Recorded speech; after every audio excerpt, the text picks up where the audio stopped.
Welcome to the Supreme Love Project, where you learn to love supremely so you can live supremely. This is a Power Hour.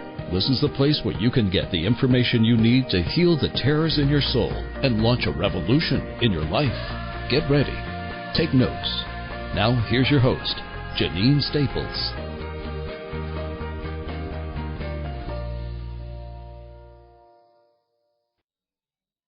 Hello, everyone. Welcome back to the Supreme Love Project. This is Janine Staples, your host. You have tuned in to the Cold Crush Teleseminar Series, and we have another exciting and fantastic guest expert with us today, Jo Goddard of amyjogoddard.com. She is our quintessential sexuality expert, and Jo, we are so excited to have you. Welcome to the Supreme Love Project. Thank you. Thanks for having me. Delighted to be here. Absolutely. So before we dive in, I'd like to open the floor, like I do with all of my guests, and ask you to just share a little bit about how you came to develop your perspective on sexual empowerment. Where actually did it come from? Oh gosh, lots of places. It's been a process, as sexuality is for everyone. And I've been studying and teaching sexuality for over 20 years now. So I've had a lot of teachers. I have explored it from many perspectives. I have a master's degree, so I did the academic work. But I've done a lot of other work, that has been, hugely beneficial and, perspective changing.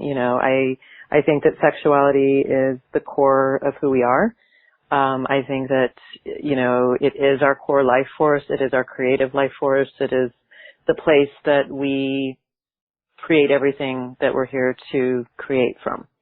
And I know that that's a big statement. And, that's the perspective after so many years of working with people on their sexuality. I mean, certainly some of my biggest, shifts in perspective have come from the clients that I've worked with, really getting in there with them, getting our hands dirty, so to speak, and looking at the muck, looking at the difficulty, looking at the shame, looking at the stories and the things that they needed to release so that they could make room for the sexual person that they really are. And, they've been incredible teachers. So I would honor them as much as any of my other teachers.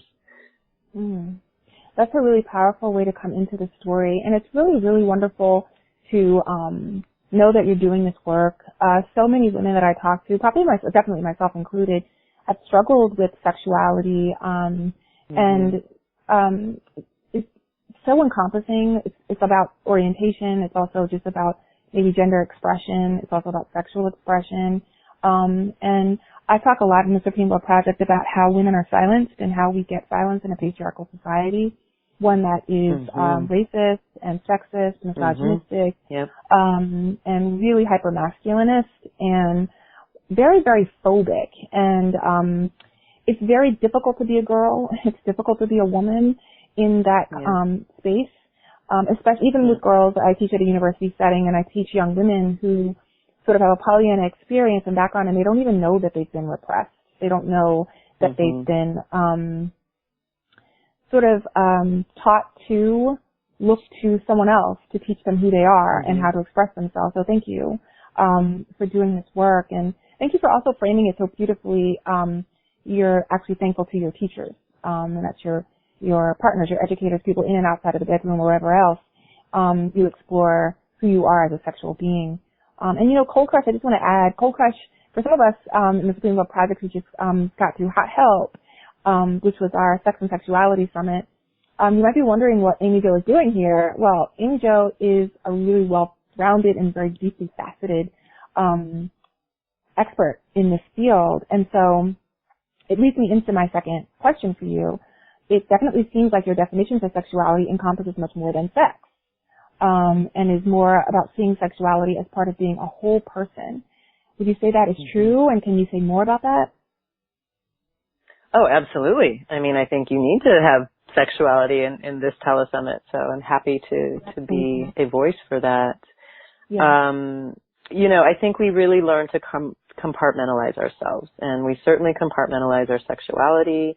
I hear over and over when clients, or prospective clients come to me saying they want help, a lot of times what they'll say are things like, well, I'm really empowered in all these other ways in my life, or I've done all this work on all these other parts, but I just haven't quite done this one, And there's a sense that if they do this work, that it would really mean true liberation. And I don't believe that we can be fully empowered without our sexuality. I don't believe we can be liberated without it. And it often is pushed to the side and ignored. And, I think we can look at what's happened in our culture even recently and look at examples of that, of the ways in which we deny it, we repress it, we push it to the side. We've been taught to do that. We've been taught to feel shame about it, to pretend like it's not there. And yet it is this core life force. And so we're used to being cut off from our own source, in a sense. And that is by design. That is by design, because then we're more easily controlled that way. And so women's sexuality is so powerful. We create human beings out of it. That's a big deal, whether we choose to do that or not, we have that ability. I think that is a really big piece of it, that doesn't necessarily get spoken. And women's sexuality is very powerful. A woman who is fully in her sexual power and knows who she is and is not afraid to ask for it and to set the boundaries she needs to set and to say her yeses or she wants to say yes. I mean, that is an unstoppable woman. And that is also typically a very feared woman in many ways. So we cannot afford to not address our sexuality as a part of who we are and a part of really developing a sense of self and stepping fully into our power. Yeah. And Cold Crush is about intimacy, and so much of our intimacy, that our ability to connect to ourselves and to connect to other people, partners in love and lust, partners in friendship, partners in family, it depends on our ability to be fearless and also to be deeply knowing who we are, what we like, what we don't like, what we're about, what we're not about. That deep knowledge is so often barred from us, which is why we can't crush our cold, which is why we keep up these sort of icy refrains. We build these tundras around ourselves so that nobody can get in, and also we can't get out. So I like what you're talking about, Amy Jo. The idea that we're barred from knowing ourselves, and that when a woman knows who she is as a sexual being, fully expressive of that identity and owning it for herself, she is unstoppable and also feared. And so my next question is, I think you're already answering it. It's about the reasons why. So what are some of the reasons why women have a hard time setting a sexual boundary? Or before that, just knowing their sexual identity. And so then what guidance can you share to help all of us to be more powerful with our yes and more powerful with our no? Yeah, I love this question. I think that we're only as powerful in our yes as we are in our no, and vice versa. So if you are a yes person, which women are taught to be, we are taught to yes everybody and take care of everybody else before we take care of ourselves, if we take care of ourselves. If you say yes all the time, then when you say no, nobody listens, or not nobody, but it's likely that people are not going to take it seriously, put it that way. So, and if all you ever do is just no, people will stop asking. They won't think that there's really a deep yes in there. So we have to have both. And getting clear on where we are in our yeses and nos is absolutely essential to our empowerment. We don't set boundaries because many reasons. We think we aren't supposed to. We think that, I think in our culture, women, and particularly women who are partnering with men, follow the sexuality of men. We are taught to do that. And we see examples of that all the time in the media, in movies, in stories, in books, in magazines, and the ways in which sexuality is talked about. That, there's this very male model of sexuality that we're all supposed to follow, and it is, I think that people of all genders are dissatisfied by this model. But we continue to follow this very linear model of sex and of approaches to sex, and women feel very disconnected. And so because and so then there's a lot of waiting that happens. Waiting for the man to make a move, waiting for permission to really ask for the thing that we want. And then I think there's two big fears that everybody pretty much has when it comes to sexuality. One is the fear of being judged. And that starts with our own self-judgment. So we don't express the things that we really want or the desires and fantasies we really have because we're very afraid of the judgment we're going to experience or what it might mean about us. And two is the fear of rejection. We're afraid that if we express fully who we are or our truth, that people are going to walk away, that they're not going to love us, they're going to think differently of us. And I think that those two fears really paralyze us from saying what we really want to say and setting the boundaries. And so it's like, oh gosh, if I say no to you to sex, you might not like me anymore, or you might not stay with me, or, whatever the story is. And we have to be able to set those boundaries. I don't think that most thinking and feeling human beings who are present to life want to be with someone sexually who doesn't want to be there. And I think we have to remind ourselves of that. Yeah. Being fully present and being fully attuned to oneself is really key. So then what about this identity then?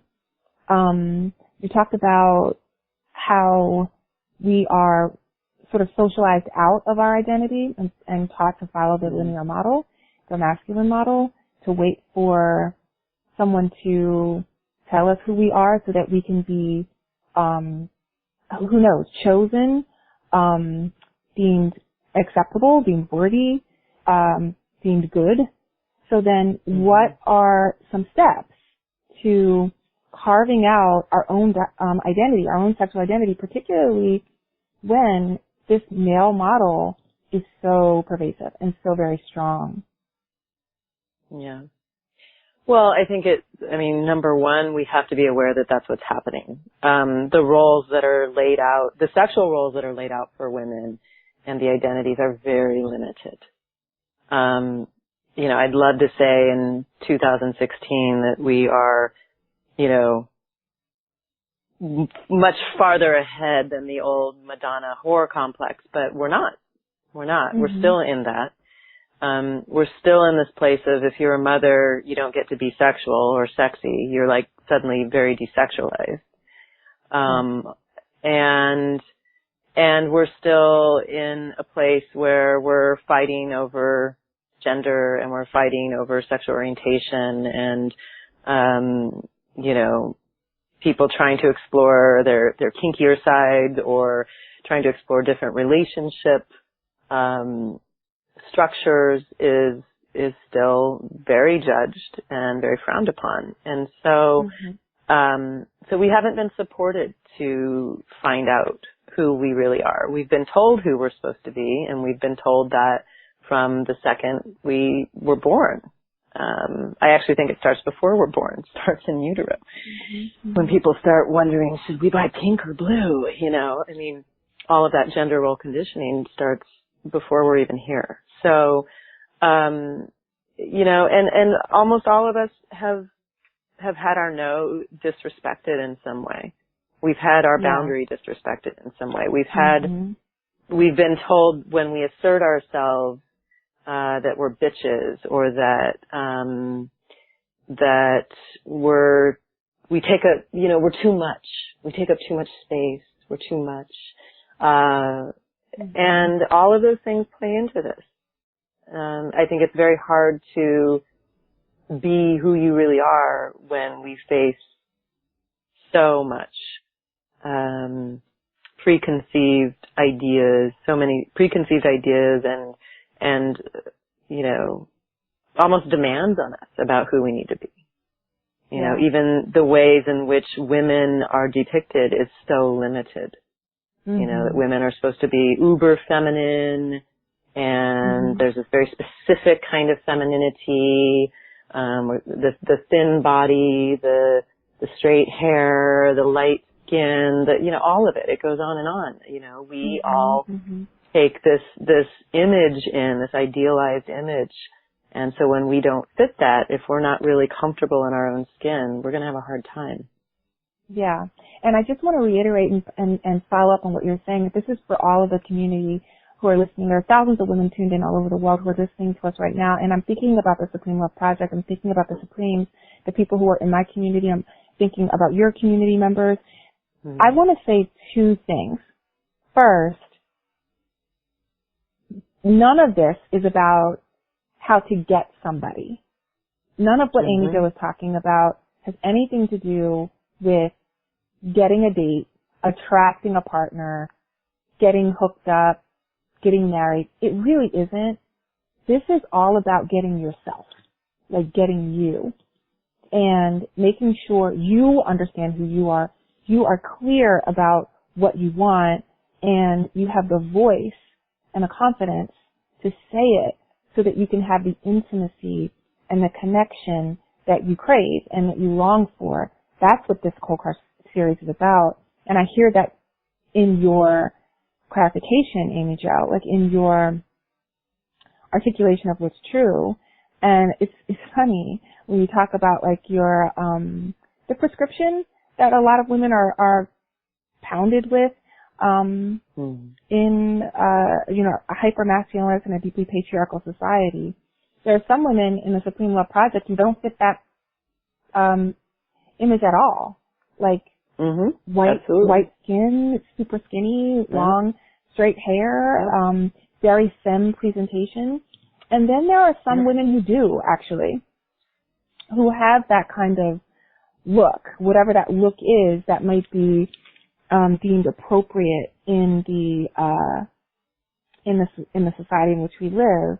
And what I want to say to the women listening is this is not about indicting or vilifying any person for however they represent themselves, however they choose to express themselves. What this is really about, and I want to know your thoughts about this, Amy Jo, what this is really about for me as a host and as a partner with Amy Jo and her work, and a collaborator and a colleague, is this is about establishing for yourself who you are, getting that sexual identity clear, getting your emotional identity clear, getting your gender expression clear, and then being strong and anchored in that sense of being, and then fully exploring and expressing it. Oh, absolutely. Absolutely. I mean, there's nothing wrong with, people who do choose a very, particular kind of feminine expression. What I'm talking about is compulsory. Right. Yeah. The things, us being told there's this one way to be.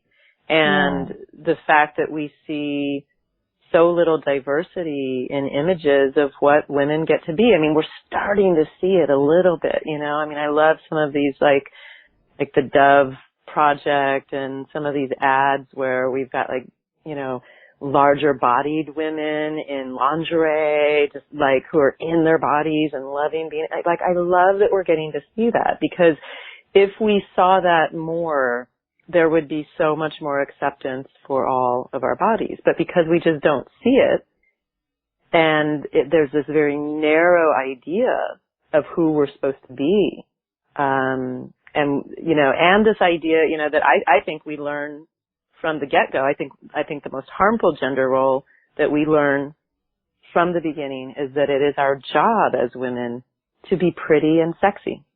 Right. And oh, God. Yeah. You might enjoy being pretty and sexy. And again, this is not an indictment, as you said, on that. Like, I enjoy being sexy. I enjoy beauty in myself and in others, right? We all are drawn to beauty, and beauty is a huge value of mine. But what I'm talking about is this idea that that's our job on the planet, that we need to smile more, that, all the ways in which our physicality is used against us and is judged and controlled, and how that controls us and prevents us from being the fullness of who we really are. I mean, that's the prison I think women have been in, certainly in the United States, for a very long time. Yeah. And a part of waking up, I want to offer this as we go into the next question. A part of waking up and figuring out what your no is so that it can be no, and figuring out what your yes is so that it can be yes, is really anchored in the who. It's your answer to the who are you question. Who are you? Who are you?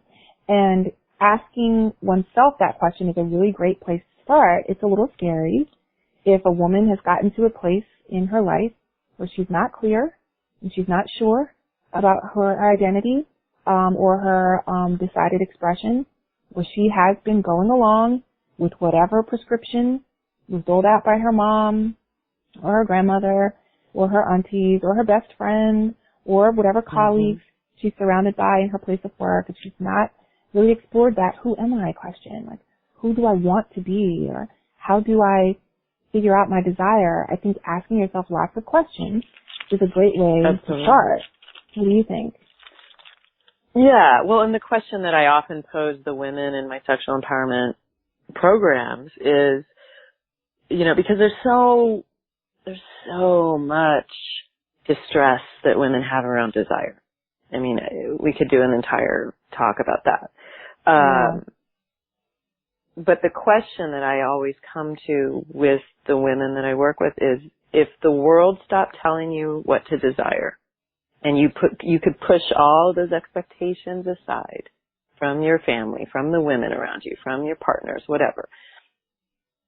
If you could really remove all those ideas of what you're supposed to want, what would you really want? And it's a very hard question for a lot of people to answer. Because they've spent their whole lives telling themselves they want everything they think they're supposed to want, rather than really figuring it out and going for it. And that's what I want for every woman, every person, really. And I think a lot of men are very, very dissatisfied with this model too. It doesn't serve us anymore. That is a big deal. Amy Jo, that's a huge concept in and of itself. The idea that so much of what we've hung our social norms on doesn't serve us anymore. That is a really big notion to wrap one's head around. But I think it's a worthy pursuit. I really do. It'll shake things up. And it'll also... They're shook up, so we might as well shake with them. Might as well shake with them. Exactly. Yeah, and to get past some of these breaches to desire and the lack of fulfillment that so many of us feel. And so when I think about crushing the cold and moving past the tundra that we've built and bridging to that intimacy, I think about this idea of safety. And now, Amy Jo, you've written about how the need to feel safe can get in the way of exploration and passion, what many women say, that we want.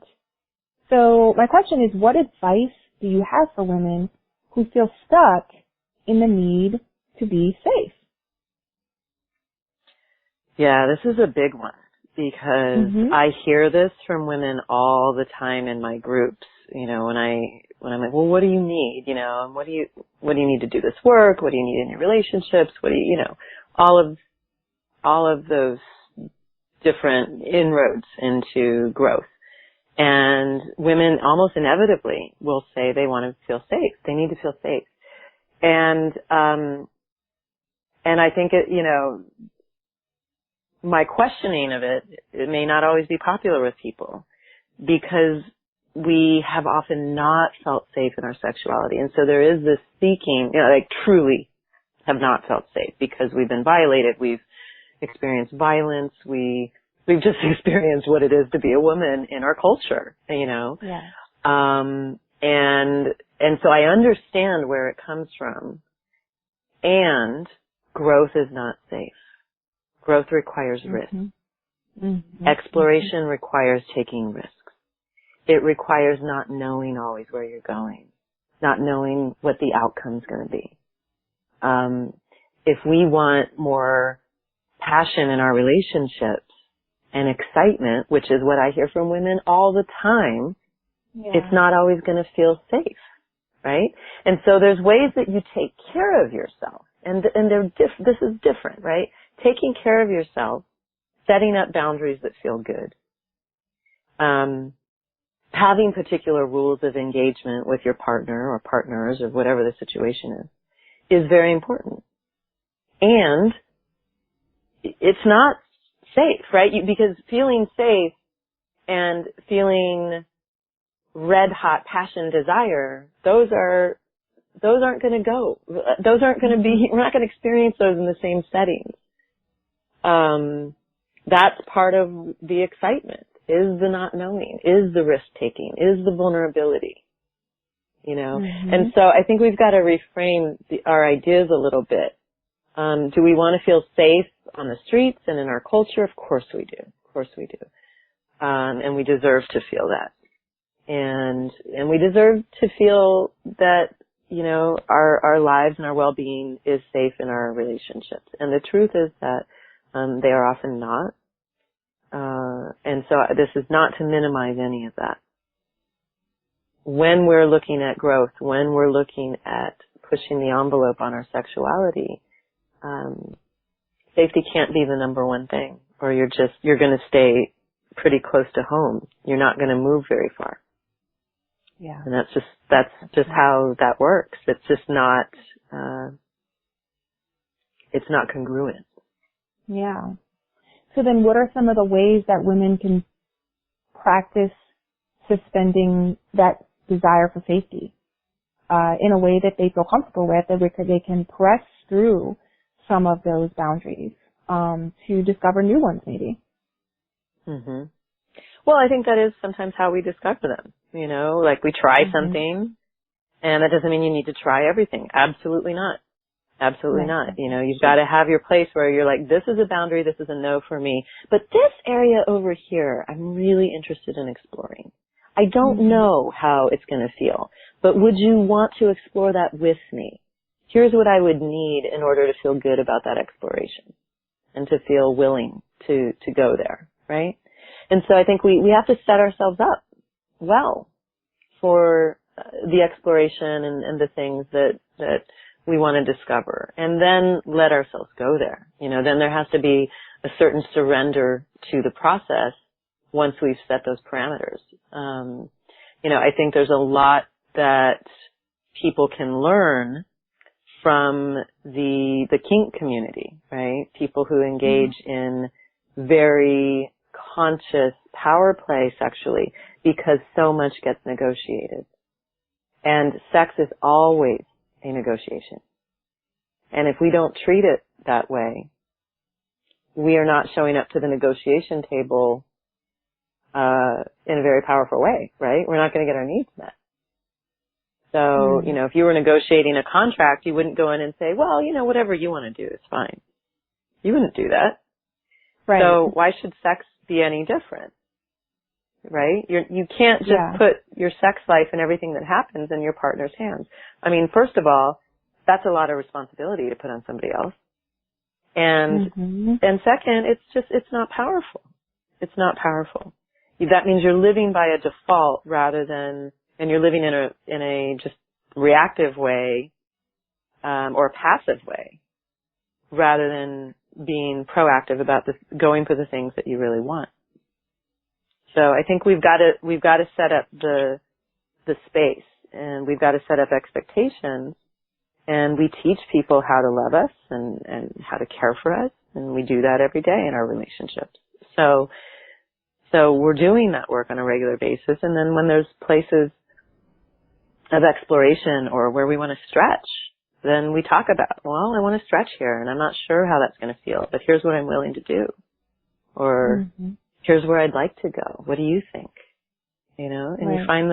you find the place that feels good for you and your partner. Yeah.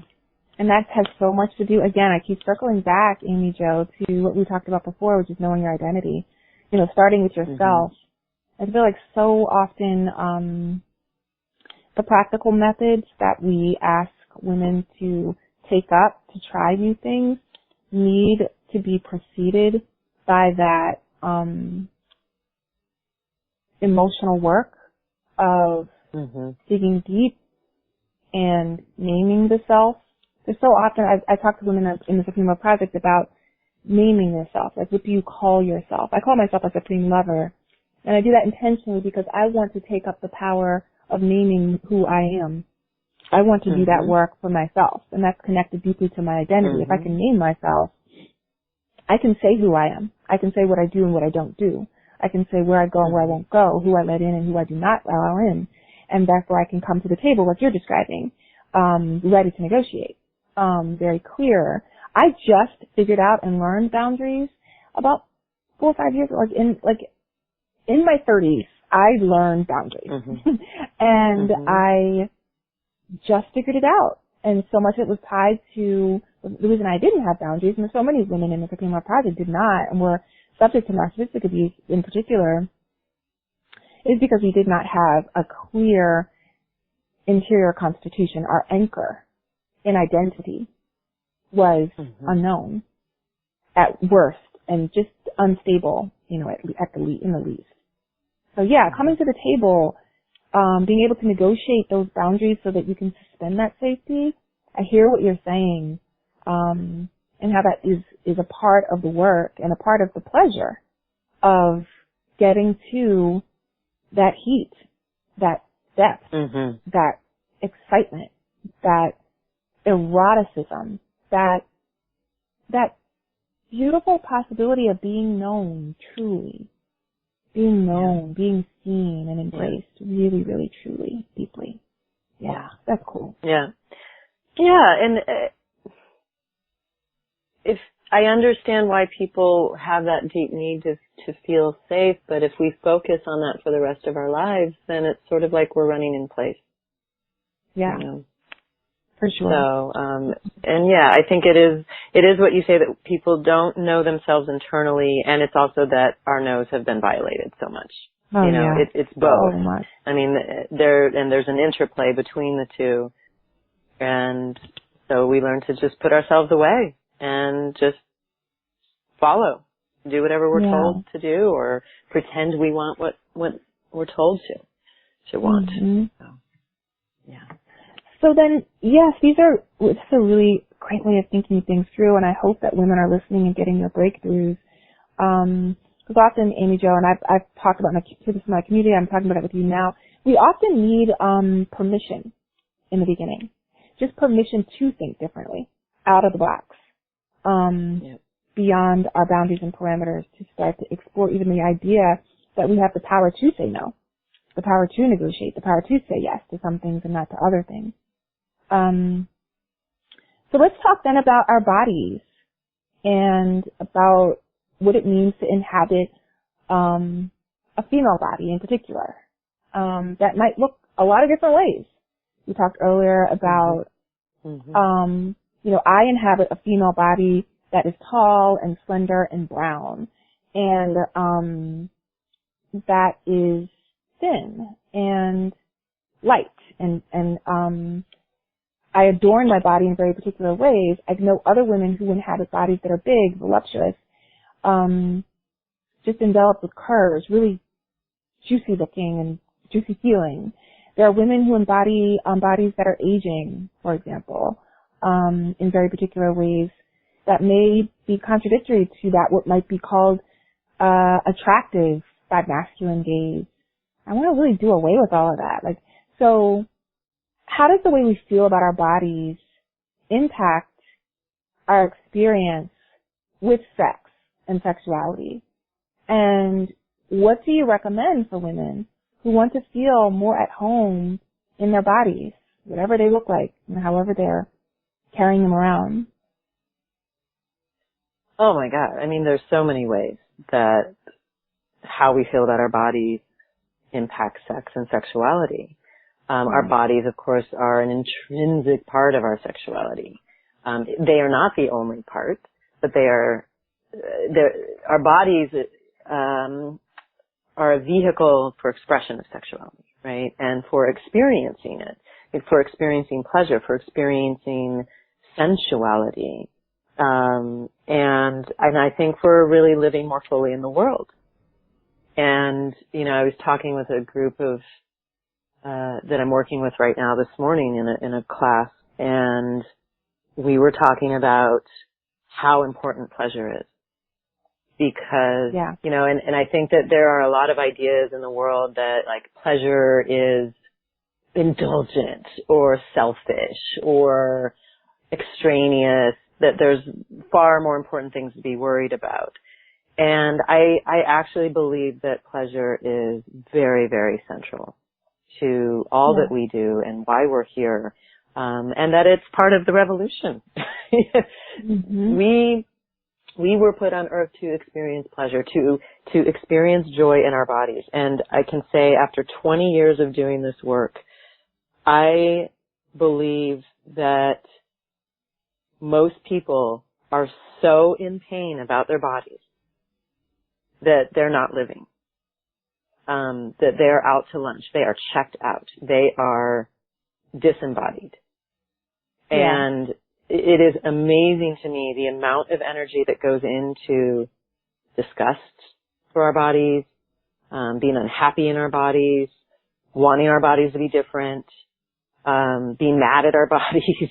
I mean, it goes on and on. Like, the negativity people enact towards their bodies can be very violent, and truly we could power like a nuclear power plant with all of that energy if we could funnel it, you know.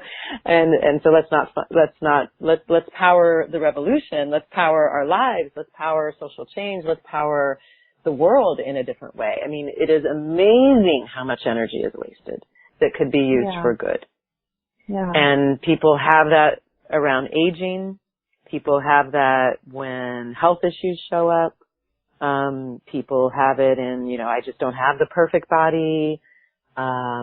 People have it in the, you know, oh, if I could just lose those 10 pounds.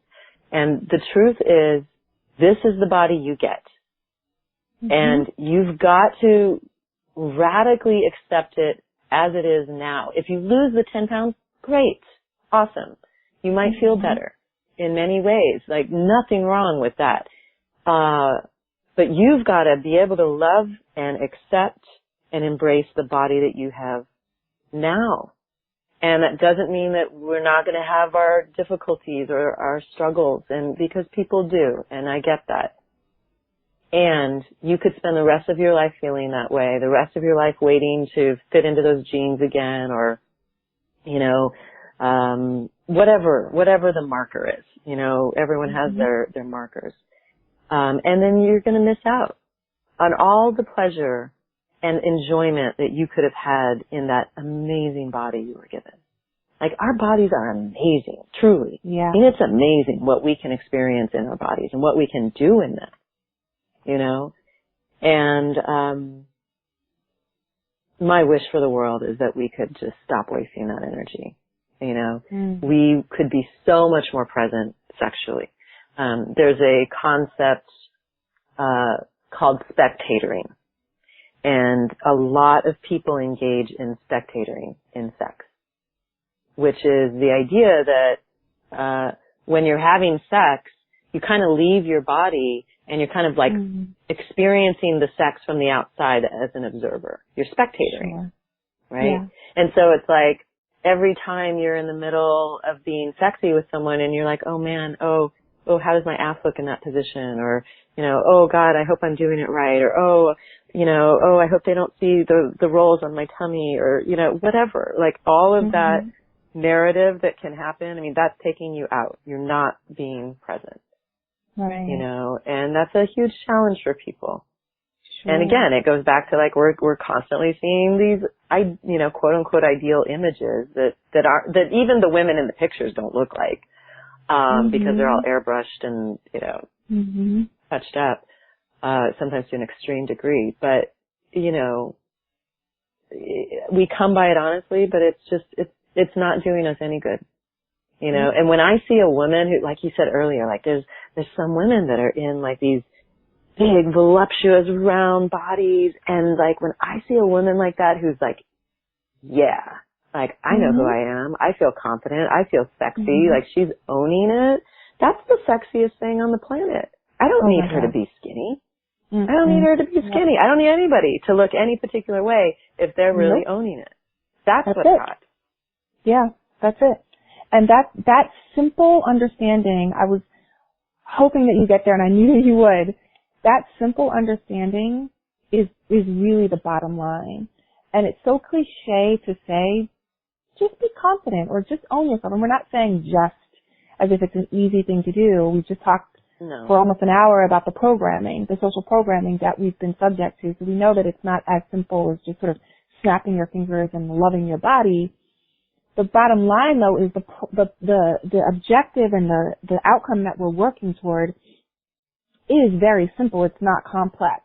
It is about regarding your body lovingly, taking pride in the use of your instrument and the energy that your instrument produces and takes part in, and understanding how to orient yourself to create gaze for yourself that is appreciable and respectful and just fascinated. I hear you totally, Angel. When I see women who are rail thin or like deliciously fat, just inhabiting their bodies fully, not tentatively or pensively, just fully, it is something to behold. I mean, the power of that presence of self. Like you said earlier, with a woman who is clear about her identity and vested in herself and trusting of herself, that woman is fearless and she can't be controlled either. Yep. Yeah. That's powerful. Yep. I thank you for that. Yeah. So it looks like we need to come home, that's a concept that I talk about a lot, and it's my favorite chapter in my book, Women on Fire. Is the chapter on home. What does it really mean to be at home? And that's the ideal place to work towards. And I mean at home physically, at home spiritually, at home emotionally, all of those places. That we're at home and we're not constantly leaving ourselves to judge ourselves or to go outside of ourselves to get the validation and love we think we need, or to control other people, all those ways that we abandon the self. It's time to come home. Time to come home. Time to come home. Yes. Yes to that. That is a beautiful way to transition into our close. Amy Jo, I ask all of the guests of the Supreme Love Project to leave us with some parting gifts. Leave us with words of wisdom, some ideas, key questions, methods, whatever it is that you believe a woman needs at the end of such a conversation that we just had. It's been very rich and very powerful. To go out and make a change today, immediately, as soon as she logs out of this call. So do you have for us 3 parting gifts that we can jot down to help us to think better, think differently? Oh, absolutely. I actually wrote them as we were talking. So number 1 is, a lot of people get confused in terms of figuring out, is it a no? And we say yes when it's really not a yes. And the places that get really confusing are the maybes. And I think a lot of times we abandon ourselves in the maybe, and we forsake ourselves. So, new rule, maybe is a no. maybe is a no. Because there's a reason it's a maybe. Mm-hmm. So if it's not a full yes, then it's a no. Because maybe is a place where people end up having a lot of regretted experiences. Sometimes some fun. That's not to say sometimes it doesn't go in a positive direction either. But for people who are really working on figuring out their yeses and their nos and their boundaries, just make a rule for yourself. If it's a maybe, it's a no. Or if it's a yes. And then it turns into a yes. Yeah. So that's number one. Yeah. Number two, write yourself a permission slip. I give out permission slips, and you mentioned permission a few minutes ago. Permission is also one of the 9 elements in my book. We need permission. I feel like that's the biggest thing I do in my work is I give people permission, and not because they need it from me, just because they need it. So we need permission to just be who we are, to explore what we want to explore, to want what we want, to like what we like, and to not like what we don't like. You don't have to like everything either. So what do you need to give yourself permission for right now that would free you? And write yourself a permission slip. Remember when we used to get the permission slips in school? Just write yourself a little permission slip. Yeah. That's good. And the third one is stop and smell the flowers. Stop to feel things. There are so many ways in which we just rush through our lives and we don't take the time to experience moments of beauty and joy and nurturance and love. We just walk by. We just keep going. So make a rule for yourself. I've made a rule for myself. If a beautiful breeze starts blowing, I stop. I stop whatever I'm doing. I stop walking. If I have a jacket on and it's warm enough, I'll take it off so that I can feel the breeze on my skin. I stop and I just feel it until it blows past me, and then I go back to whatever. Mm-hmm. Sometimes we need to stop to feel the breeze, stop to feel the sun just beaming on our face, on our skin. Stop to feel the hug, really feel the hug. Don't just do the hug to get through it, or the kiss. Really kiss, really hug a person and feel it, even if it's for a few seconds. Be present in it. Anything beautiful that happens, stop to feel it and experience it. Mm-hmm. That brings us pleasure every single day if we let ourselves. Yeah. That is gorgeous. There's a reason we've watched thousands of sunsets. Why do we keep going back? because it nourishes us. We need that beauty and that reminder of beauty. Yeah. So. Yeah. Wow. Amy Jo Goddard, thank you so much for your insights, for your power, for your wisdom, for your encouragement in this work. It's been really, really good. Really, really good. I'm glad to have had you. Thank you. I love what you're doing. Thank you so much, Janine. Love being a part of it. You're absolutely welcome. Okay, everyone, listen, head on over to the Supreme Love Project closed Facebook group and make sure you connect with me. We're going to hope that Amy Jo is able to join us there at some point so that we can respond to some of your questions after this really fantastic interview. And remember, take this message to heart, build it into your body, and we will see you next time on another episode of the Supreme Love Project. Bye-bye. Thank you for participating in the Supreme Love Project. We're a division of Literacy for Life, LLC. Please visit thesupremeloveproject.com for more information about our products and services. Visit JanineStaples.com for more information about our beloved founder and president. And remember, take this message to heart and build it into your body. We'll see you next time, right here. The place to make love, not war, every day of your life.